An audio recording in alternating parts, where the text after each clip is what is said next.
vamos a comenzar un nuevo curso. Este curso tiene como título El delito y sus consecuencias en la práctica forense. Y vamos a empezar filmando el primer módulo que lleva como título Introducción. O sea, es la parte donde los principios generales van a ser expuestos por mí para desarrollarlo luego en los capítulos siguientes. El primer punto de este módulo lleva como título Castigo y Pena. No voy a hacer, porque justamente el curso se llama Práctica Forense, no voy a hacer una teoría sobre la pena, porque sobre la pena se han dictado y se han expuesto por prácticamente cada autor de nuestros doctrinarios famosos y los extranjeros históricos, teorías de la pena. O sea, yo no voy a hacer una teoría de la pena. Lo que sí quiero mencionar a uno de ellos, que para mí es el adalid de la enseñanza del derecho penal, que es Francisco Carrara. Y Francisco Carrara decía, así lo tiene escrito en su libro, que es la exposición del delito en la cátedra que dictaba en Pisa, decía, el delito es la pena, el delito es una infracción, obviamente, a la ley del Estado, pero la pena es un mal. Entonces, me interesa rescatar este tema. La pena es un mal. Necesariamente tiene que ser un mal, porque si no fuese así, no tendría sentido, no sería pena, no daría pena a nadie. Entonces, la pena es un mal. ¿Y en qué consiste el mal? En el ámbito de nuestra doctrina y nuestra normativa jurídico-penal. La pena es el mal que consiste en la privación de derechos de la persona que es condenada. Todo gira en este momento en la República Argentina, sin perjuicio que existen distintas penas, todo gira en torno de la pena de prisión. Entonces, ¿por qué es un mal? Es un mal porque se le priva al condenado de la posibilidad de ejercer su libertad ambulatoria. Entonces, necesariamente significa la pena un castigo, y el castigo, ¿qué sentido tiene? Me pregunto yo y trato de transmitir qué sentido tiene. El sentido que tiene la pena es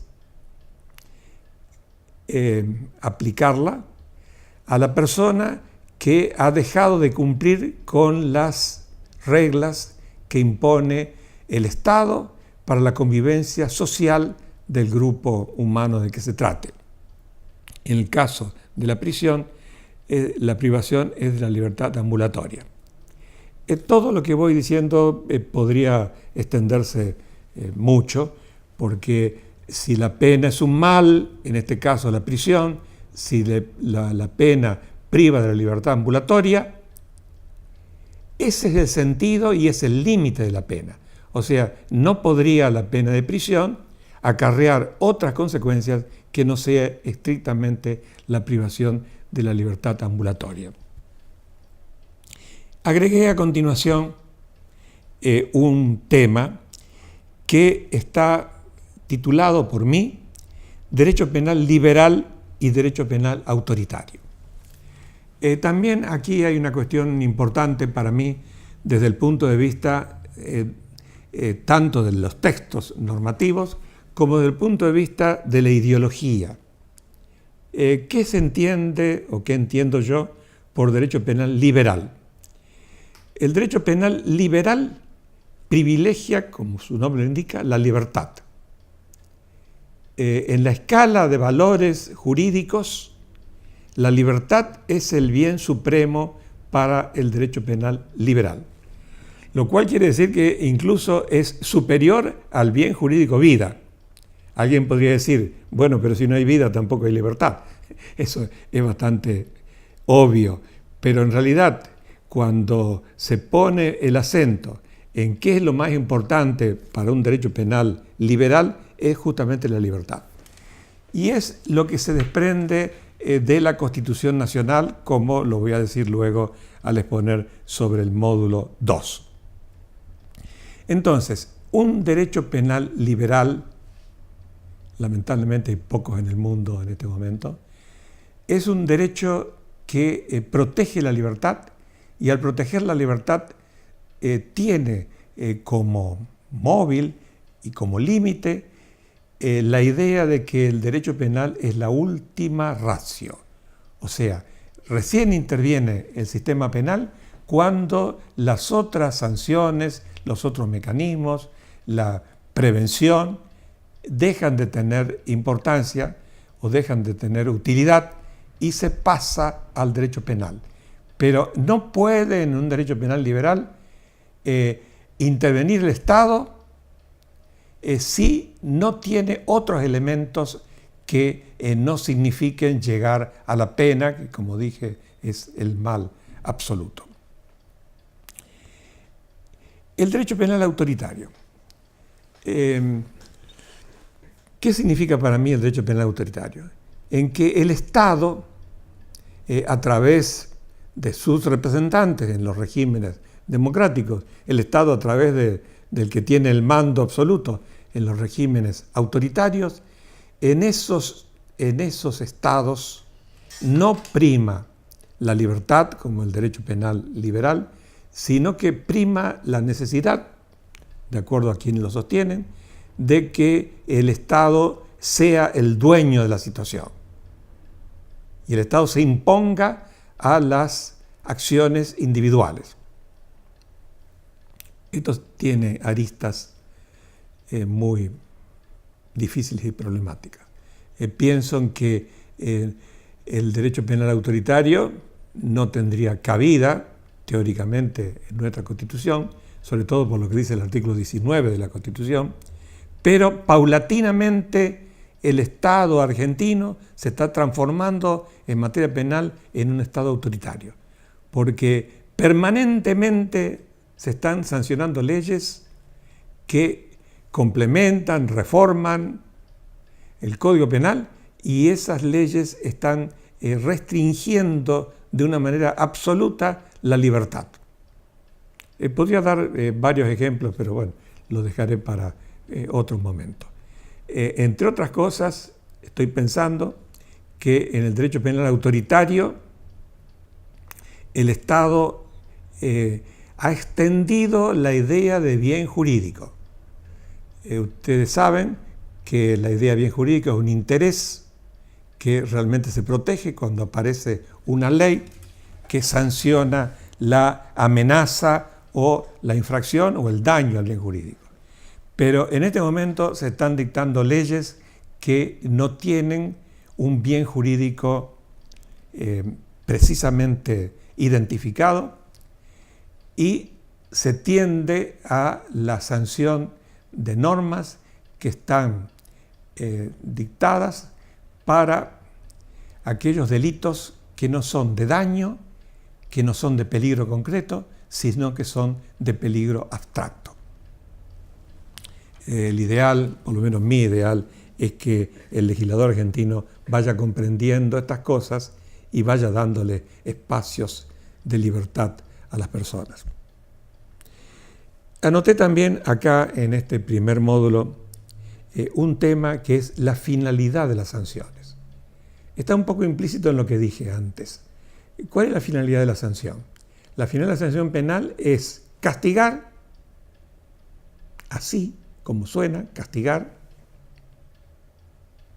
aquel que ha infringido las normas de la convivencia social que están acarreando su infracción las penas. Pero también, de acuerdo a nuestra Constitución y de acuerdo a los tratados internacionales, la finalidad que por lo menos teóricamente se menciona es que el sujeto sometido a pena recapacite sobre lo que ha hecho y además se resocialice.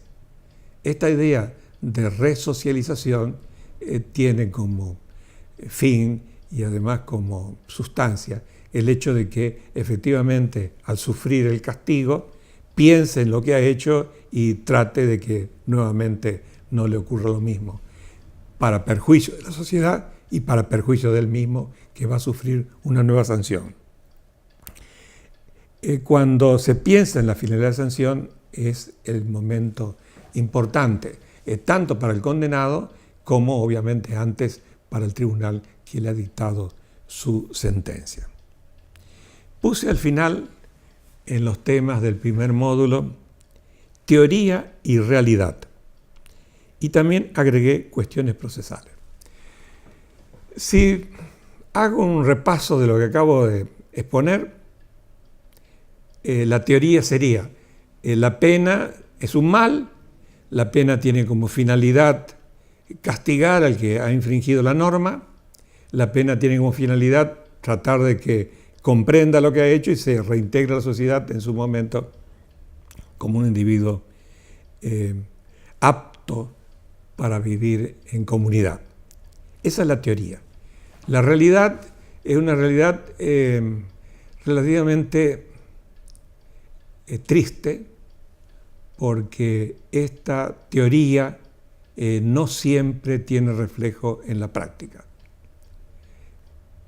Triste porque obviamente el sistema de prisiones, por lo general, no dan lugar a que se realice el ideal de la resocialización.